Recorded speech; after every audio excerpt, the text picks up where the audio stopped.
আজ 19শে জুলাই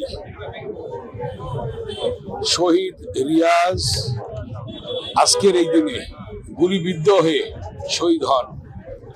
আপনারা জানেন দীর্ঘ 17 বছর ফ্যাসিস্টের বিরুদ্ধে আন্দোলন চলছিল।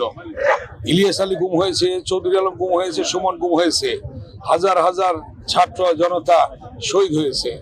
সর্বশেষ জুলাই আগস্টে হাজার হাজার ছাত্র জনতার রক্তের বিনিময়ে জনগণ ফ্যাসিস্ট মুক্ত বাংলাদেশ পেয়েছে এবং এই ফ্যাসিস্ট মুক্ত বাংলাদেশে জনগণের ভোটাধিকার প্রতিষ্ঠা হয়েছে।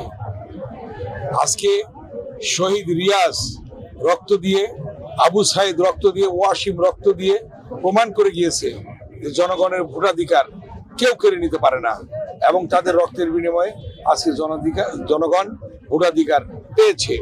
সেই ভোটাধিকারের মধ্য দিয়ে আজকে বাংলাদেশে একটি গণতান্ত্রিক সরকার প্রতিষ্ঠা হয়েছে।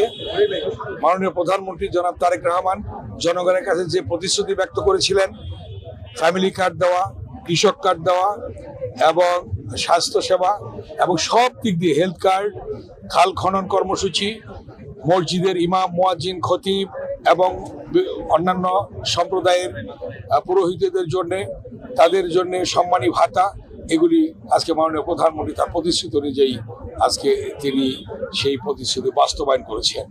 আজকে যে উদ্দেশ্য এবং লক্ষ্যকে সামনে রেখে ছাত্র জনতার গণ অভ্যুত্থান হয়েছিল, আজকে যারা শহীদ হয়েছে তাদের রক্তের ঋণ তখনই শোধ হবে যে বাংলাদেশ আমরা পেয়েছি, গণতান্ত্রিক বাংলাদেশ, ফ্যাসিস্ট মুক্ত বাংলাদেশ।